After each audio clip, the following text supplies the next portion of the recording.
اللہ من الشیطان الرجیم بسم اللہ الرحمن الرحیم۔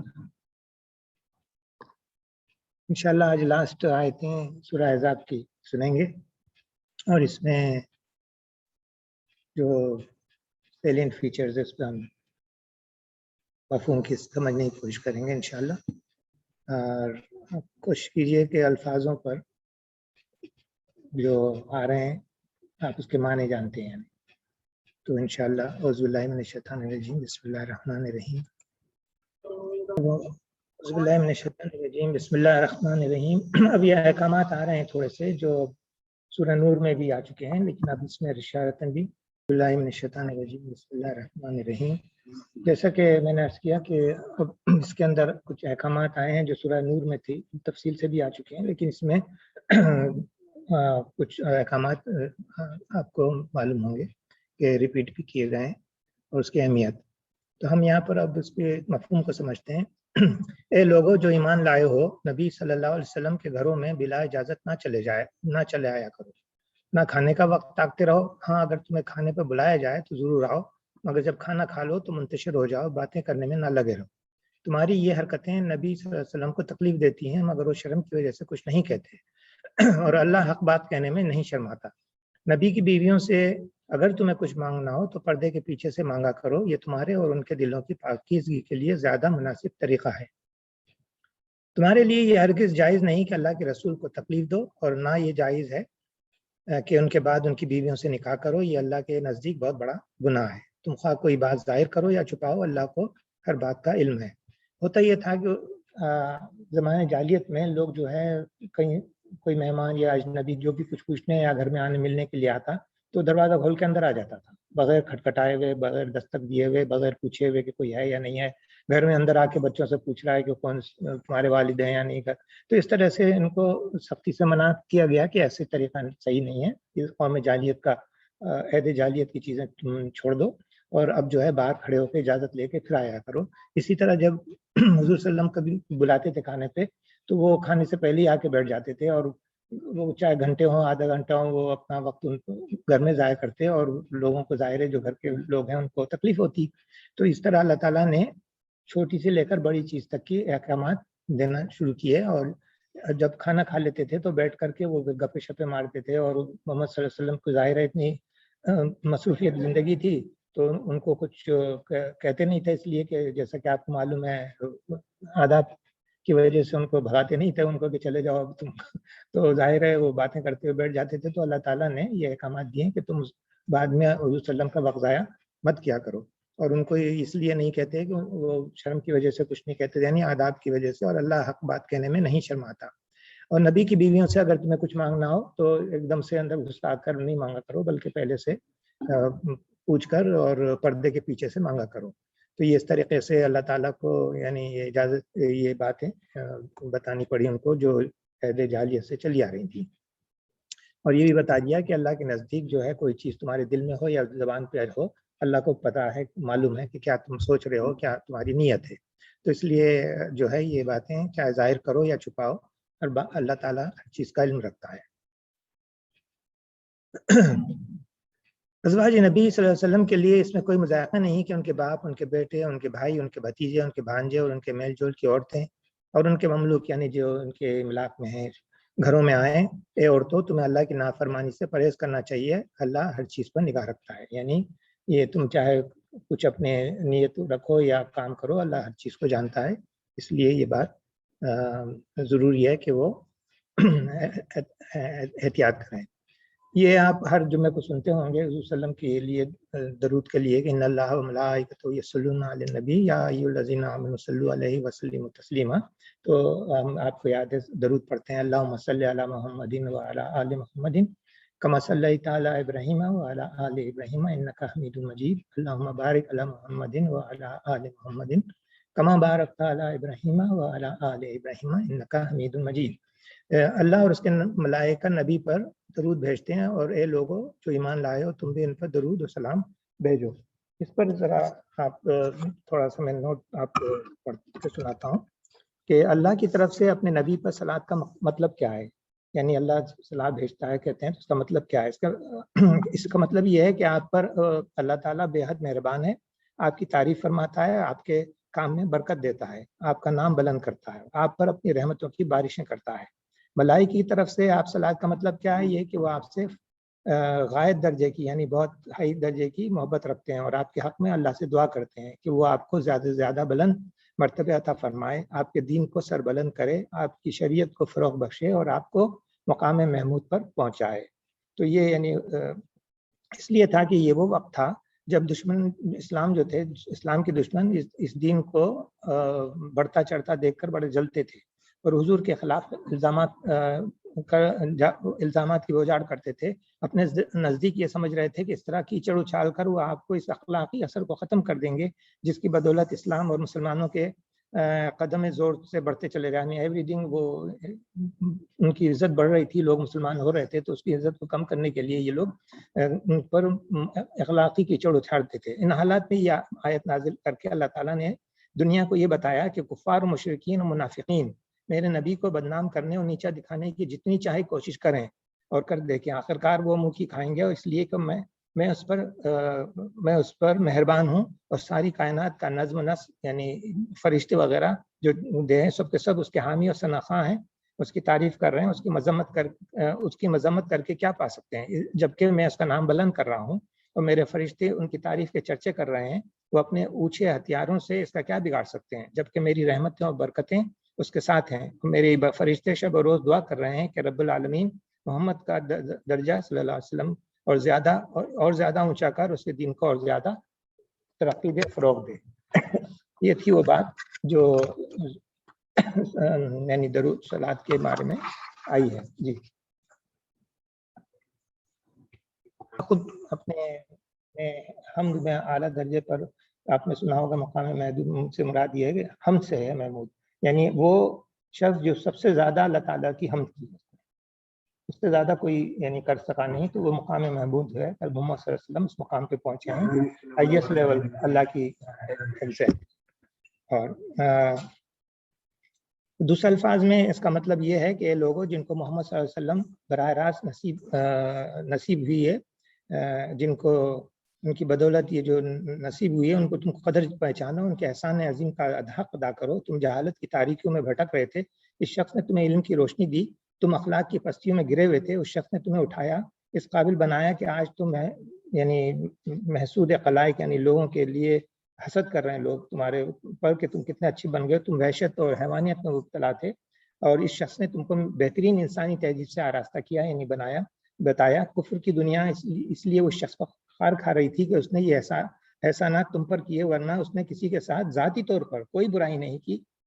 اس لیے یہ اب تمہاری احسان شناسی کا تقاضا یہ ہے کہ جتنا بغض وہ اس خیر مجسم کے خلاف رکھتے ہیں، اسی قدر اس سے زیادہ محبت تم اس سے رکھو۔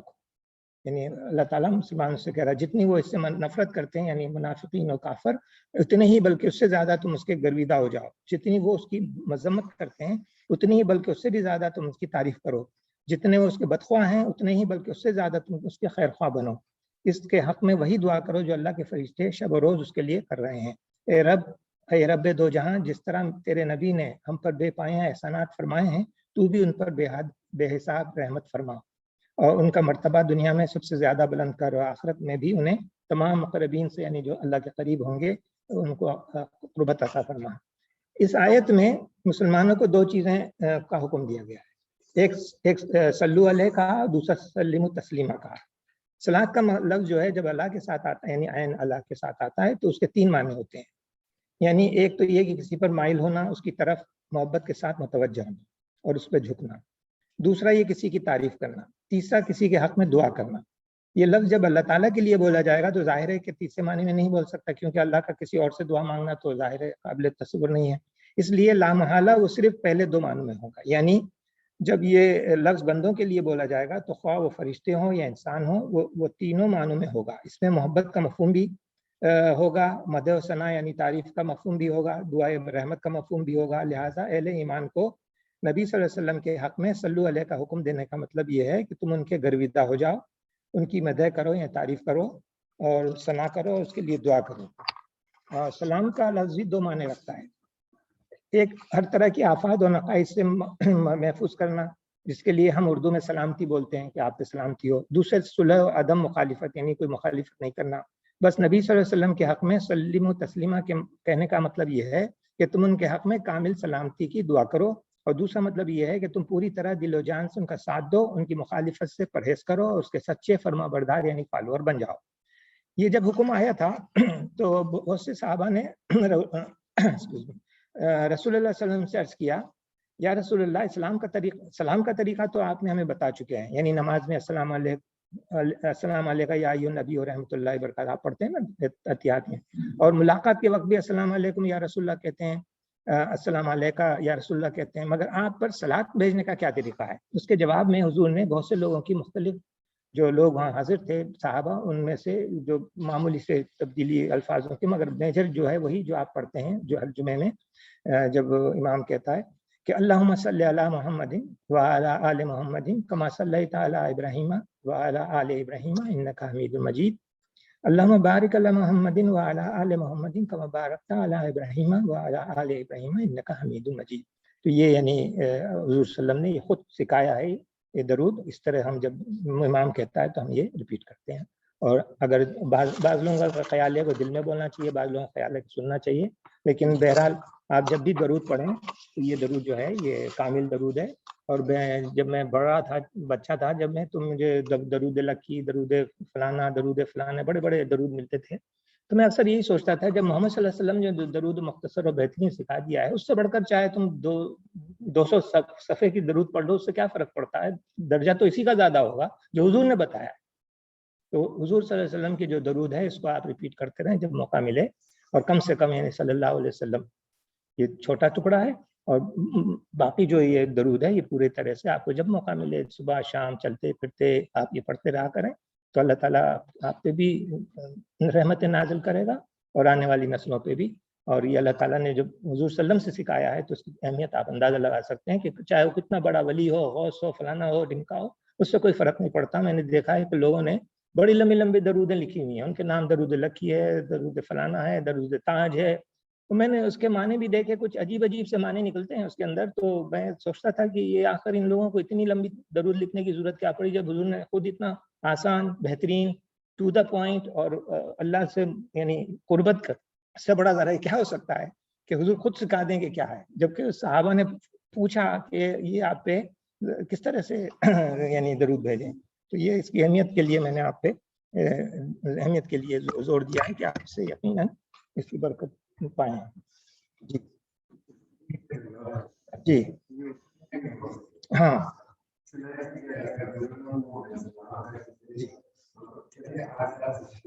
جی ہاں جی ہاں بالکل بالکل سلامتی سے ہی ہے اس کا مطلب. جی ہاں بالکل. تو یہ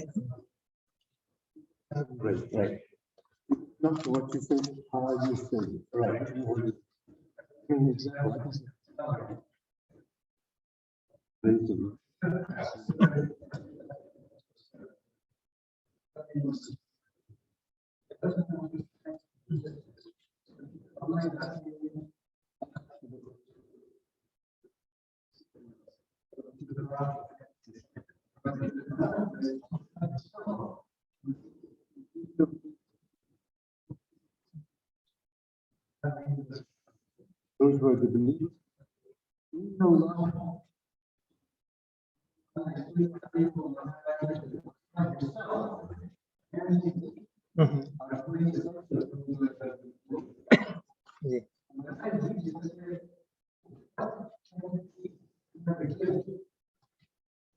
یس یس سلام بھیج رہا ہے. یس یس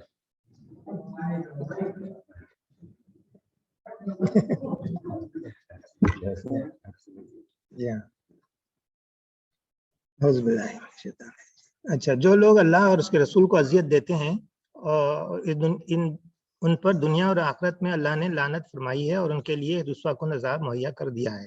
اور جو لوگ مومن مردوں اور عورتوں کو بے قصور اذیت دیتے ہیں انہوں نے ایک بہت بڑے بہتان اور سری گناہ کا وبال اپنے سر لے لیا ہے. اس میں اس تعریف سے جو ہے نا بہتان کسے کہتے ہیں اس کی ڈیفینیشن آئی ہے. یعنی سوچا جائے جب آدمی حاضر نہیں ہو اور اس کے پیچھے اس کی برائی بیان کی جائے تو اسے غیبت کہتے ہیں. تو جب حضور سے پوچھا گیا کہ غیبت کیا ہے تو فرمایا تیرے اپنے بھائی کا ذکر اس طرح کرنا جو اسے ناگوار ہو. تو پھر لوگوں نے پوچھا اور اگر وہ برائی اس بھائی میں موجود ہو, یعنی ظاہر ہے وہ برائی ہو تو کیا ہوگا. تو حضور صلی اللہ علیہ وسلم نے جواب دیا کہ فرمایا کہ اگر اس میں وہ عیب موجود ہے جو تو نے بیان کیا ہے تو تو نے اس کی غیبت کی, اور اگر اس میں نہیں ہے تو تو نے اس پہ بہتان ڈالا. دیکھا آپ نے کہ کس طرح سے کلیئرلی غیبت و بہتان کی, یعنی اس میں تھی نہیں وہ کہ پھر تم نے بیان کر دی تو بہت بڑا گناہ ہو گیا. اس لیے یہ فعل اخلاقی گناہی نہیں ہے بلکہ اس کی سزا آخرت میں ملنے والی ہے. یہ بھی یاد رکھا جائے کہ آپ کہہ کے چھوڑ دیں اور سمجھ جائیں کہ وہ نہیں, اس کی سزا بھی ملنی ہے اس لیے توبہ کرنی چاہیے. بلکہ اس آیت کا تقاضا یہ ہے کہ اسلامی ریاست اگر ہو تو جھوٹے الزامات پر سزا دینے کا قانون ہونا چاہیے. یہ اس سے نکلتا ہے. تو لوگوں نے ایسا قانون کیا تھا. ابھی اپنی بیویوں اور بیٹیوں اور اہل ایمان کی عورتوں سے کہہ دو کہ اپنے اوپر اپنے چادروں سے پلو لٹکا لیا کریں. یہ زیادہ مناسب طریقہ ہے تاکہ وہ پہچان لی جائیں اور نہ ستائی جائیں. اللہ تعالیٰ غفور الرحیم ہے. یعنی لوگ ظاہر ہے پھر آوازیں کستے ہیں, سیٹیاں مارتے ہیں. اگر کوئی برقعے میں جا رہا ہے تو بیہودہ لوگ تو ہر جگہ ہوتے ہیں. تو اللہ تعالیٰ نے یہ اس وقت تو بالکل کوئی پردہ ہی نہیں تھا, تو اس لیے انہوں نے یہ کیا کہ لمبی سی چادر لے کر اپنے اوپر ڈال دیا کرو تاکہ لوگوں کو دیکھنے میں یہ ہو کہ تم شریف زادیاں ہو, کوئی ایسی کھلاڑی عورتیں نہیں جا رہی ہیں. اور اس کے ساتھ ساتھ لوگ جو ہیں تمہاری عزت کریں گے اگر کوئی بات کرنا چاہے تو. یہ معلوم ہے تھا جی. اور وہ لوگ جن کے دلوں میں خرابی ہے اور جو مدینے میں ہیجان انگیز افواہیں پھیلا رہے ہیں, یعنی مطلب یہ کہ وہ بری خراب خبریں پھیلاتے ہیں نا, اس کو کیا کہتے ہیں, رومرز پڑھاتے ہیں کہ بھائی وہاں پر مسلمانوں کو شکست ہو گئی, وہاں مسلمان مارے جا رہے ہیں. تو لوگ جو ہے مسلمان جو نئے نئے ہوئے ہیں وہ ڈرتے تھے اور وہ ان کا ایمان دل یقین ہو جاتا تھا. تو اس لیے وہ اللہ تعالیٰ نے کہا ہے کہ ایسی حرکتوں سے باز آ جائیں ورنہ ہم ان کے خلاف کارروائی کرنے کے لیے تمہیں اٹھ کھڑے ہوئیں گے اور پھر وہ شہر میں مشکل سے تمہارے ساتھ رہ سکیں گے. یعنی ان کو پھر بھگا دیا جائے گا. اور بعد میں آپ کو پتہ ہی ہے ان پر آئین آیا تھا. ان پر ہر طرح سے لعنت کی بوچھاڑ ہوگی, جہاں کہیں پائے جائیں گے پکڑے جائیں گے اور بری طرح مارے جائیں گے. یہ اللہ کی سنت ہے جو ایسے لوگوں کے معاملے میں پہلے سے چلی آ رہی ہے, اور تم اللہ کی سنت میں کوئی تبدیلی نہیں پاؤ گے. یہ بہت بڑی سزا ہے جی بہت بالکل صحیح کہا. لوگ تم سے پوچھتے ہیں کہ قیامت کی گھڑی کب آئے گی, یعنی وہ ایسے کوئی سیریسلی نہیں پوچھ رہے ہوتے ہیں, صرف مذاق اڑانے کے لیے پوچھتے ہوتے ہیں کہ ہم نے اتنی تو نافرمانیاں کی, اتنے ہم روزانہ پوچھتے رہتے ہیں, آپ ہمیں دھمکیاں دیتے رہتے ہیں کب آئے گی. یہ مضمون قرآن میں کئی جگہ آیا ہے. تو یہ تو کہو اس کا علم تو اللہ ہی کو ہے. یعنی کہتے ہیں نا کہ قیامت کب آئے گی, تو کہتے ہیں تم پہلے اپنی تیاری کرو, تو آ کے رہنا ہی ہے کبھی بھی. تمہیں کیا خبر شاید کہ قریبی آ لگی ہو. جب انسان مرتا ہے تو قیامت تو آ چکتی ہے. وہ نہیں سوچتا کہ وہ سمجھتا ہزاروں سال ہیں ابھی قیامت میں, یہ نہیں سوچتا کہ چند دنوں میں اور مہینوں سالوں میں کبھی تو اس کو بھی جانا ہے. قیامت کا پہلا اسٹیپ تو وہی ہے اس کا. لیکن جو مذاق اڑانے والے ہیں وہ اس طرح سے پوچھا کرتے ہیں. خیر, تمہیں کیا خبر شاید کہ وہ قریبی آ لگی ہو. بہرحال یہ یقینی امر ہے کہ اللہ نے کافروں پر لعنت کی ہے اور ان کے لیے بھڑکتی آگ مہیا کر دی ہے. یعنی جو مذاق اڑا رہے ہیں کہ کب آئے گی, کیا ہو رہا ہے, عذاب نہیں آ رہا وغیرہ وغیرہ, تو جس میں وہ ہمیشہ رہیں گے, کوئی حامی و مددگار نہیں پا سکیں گے. جس روز ان کے چہرے آگ پر الٹ پلٹ کیے جائیں گے, اس وقت وہ کہیں گے کہ کاش ہم نے اللہ اور رسول کی اطاعت کی ہوتی, یعنی فالو کیا ہوتا. اور کہیں گے اے ہمارے رب, ہم نے ہمارے سرداروں اور اپنے بڑوں کی اطاعت کی اور انہوں نے ہمیں راہ راست سے بہرا کر دیا, یعنی ہمیں مس گائیڈ کیا. اور اے رب, ان کو دوہرا عذاب دے اور ان پر سخت لعنت کر. یعنی یہ مضمون بھی کئی جگہ آیا ہے کہ جو لوگ بہکائے گئے ہیں ان کو, وہ جو لوگ جہنم میں جا رہے ہوں گے ان کو اپنے سرداروں کو ڈبل سزا دے کہیں گے. تو اللہ تعالیٰ تو ان کو دے گئی, مگر مطلب کہنے کا اتنا وہ بری طرح ان کے خلاف محسوس کریں گے. جی, لوگوں جو ایمان لائے ہو ان لوگوں کی طرح نہ بن جاؤ جنہوں نے موسیٰ کو اذیتیں دی تھیں. یعنی یہ موسیٰ علیہ السلام کو کتنی میریکلز دکھائے, پھر بھی لوگوں نے ان کو فالو نہیں کر کے دیا، اور آپ کو معلوم ہے کہ کس طرح سے وہ موسیٰ علیہ السلام کو تکلیفیں دیتے تھے. پھر اللہ نے ان کی بنائی ہوئی باتوں سے اس کی برات فرمائی، یعنی ان کو علیحدہ کر دیا، اور وہ اللہ کے نزدیک باعزت تھا. یعنی محمد صلی اللہ علیہ وسلم کے فالوورز کو بتا رہے ہیں اللہ تعالیٰ کہ تم بھی موسیٰ علیہ السلام کی طرح نہ بنو، اور فالوور کی طرح نہ بنو جنہوں نے ان کو تکلیفیں دی اور نہیں فالو کیا جو انہوں نے اتنا کچھ ان کے لیے کیا تھا. یعنی وہ ان کو مصر سے قید، یعنی غلام تھے وہاں پر، وہاں سے نکال کے لائے، اتنی بڑی یعنی ان کو پر کیا نام ہے برکت دی ان کو، اور وہ غلامی سے آزاد کرایا، پھر بھی وہ ان کو فالو نہیں کر رہے تھے. تو ایسے تم مت بن جاؤ، یہ مطلب ہے کہنے کا. اللہ کے نزدیک وہ باعزت تھا. اے ایمان لانے والو، اللہ سے ڈرو اور ٹھیک بات کیا کرو، اللہ تمہارے اعمال درست کر دے گا اور تمہارے قصوروں سے درگزر فرمائے گا، اور جو شخص اللہ اور اس کے رسول کی اطاعت کرے اس نے بڑی کامیابی حاصل کی. یہ آیت آپ ہر جمعے کو سنتے ہیں، جو اس کے ترجمہ ہم نے ابھی پڑھا، یہ آپ اس کو ریپیٹ کر لیجئے گا. بہت ہی یعنی میرا خیال ہے کوئی جمعہ ایسا نہیں ہوتا جس میں آپ نہیں سنتے ہو.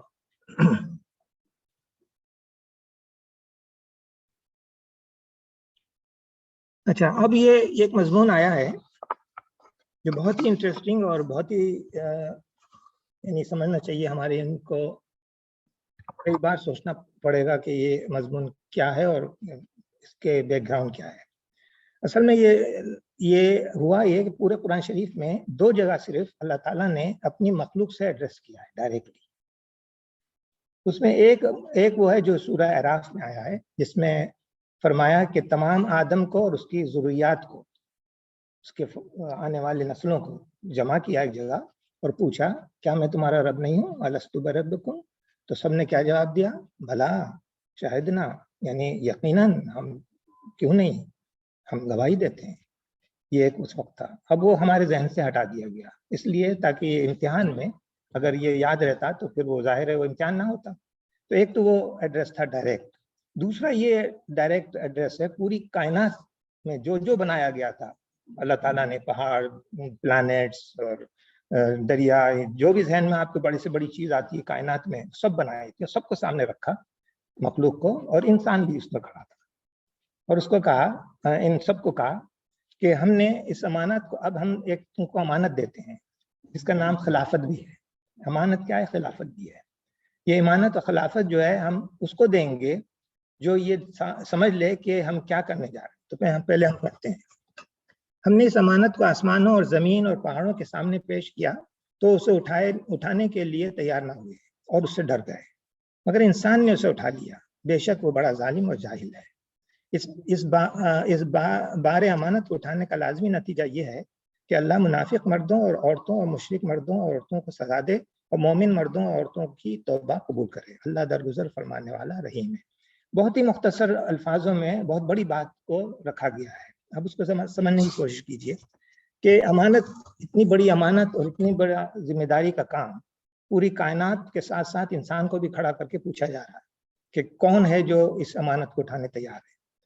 تو تم کو اختیار دیا جائے گا، اور اختیار دینے کے بعد یہ بتا دیا جائے گا کہ اس میں کیا خرابی ہے اور کیا اچھائی ہے. تم نے اگر یہ راستہ اختیار کیا برائی کا تو تمہارا انجام بہت برا ہوگا، اور تم نے اگر اچھائی کا اختیار کیا راستہ تو تمہارا انجام بہت اچھا ہوگا.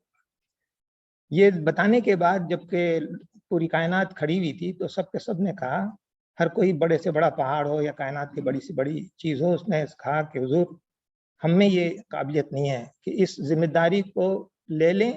حالانکہ آپ ہمیں اجازت دے رہے ہیں اچھائی کریں یا برائی کریں، اجازت دینے کے بعد ہم اچھائی کریں گے یا برائی کریں گے، مگر ہم ڈرتے ہیں کہ ہم یہ امانت کو نہیں نبھا سکتے، اور ہم کو یہ منظور ہے کہ آپ جیسا ہم کو کنٹرول کرنا چاہیں کریں، لیکن ہماری ان کنٹرول اور فریڈم کو مت دیں، ہم نہیں چاہتے. لیکن وہ 6 فٹ کا انسان جو کھڑا تھا اس نے کہا کہ میں یہ ذمہ داری لیتا ہوں.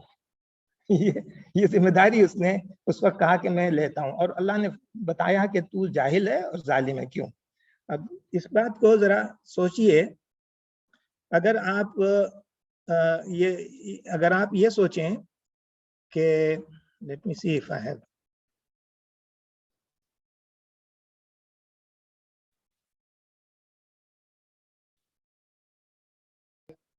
ایک امیجنیشن، آپ سوچئے تھوڑی دیر کے لیے آنکھیں بند کر کے اپنی تصور کی دنیا میں امیجن کیجئے کہ ایک پوری کائنات کھڑی ہے اور انسان بھی کھڑا ہے اور یہ اس کے ساتھ ڈائلاگ ہو رہا ہے.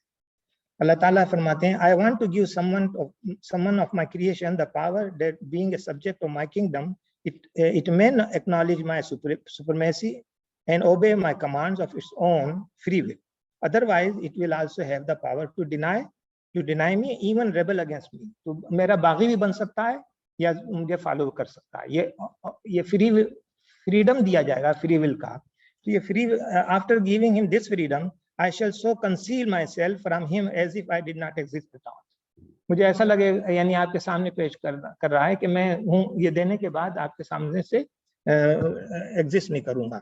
And to exercise this freedom I shall invest him with a vast powers, great capabilities, and shall give him dominion over countless of my creations. Then I shall call him to count at an appointed time. یعنی ایک وقت مقررہ پہ بلاؤں گا.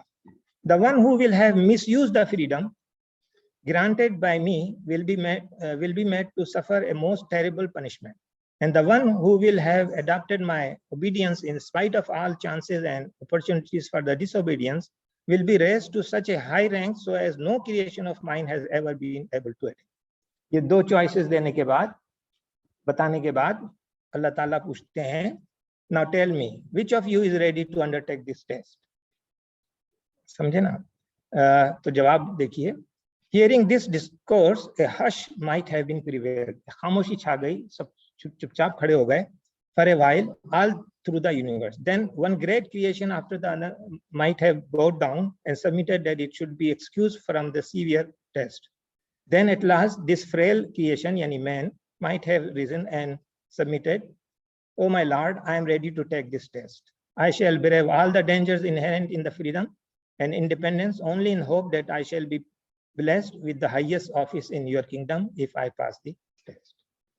تو یہ imagination میں آپ یہ لائیں اور سوچیں کہ کس طرح سے اللہ تعالیٰ نے یہ دو سینیریو قرآن شریف میں بیان کیے ہیں. ایک تو سورہ اعراف کے اور دوسرا یہ جس کے اندر پوری امانت یعنی خلافت دینے کے لیے کہا گیا. تو اس پر اللہ تعالیٰ نے کیا کہا کہ انسان نے قبول کر لیا کیونکہ وہ جہول جو ہے سپرلیٹو ڈگری ہے جاہل کا. جہول تھا اور ظلم ظالم سے بنا ہے جس کا مطلب یہی ہے کہ بہت بڑا ظالم.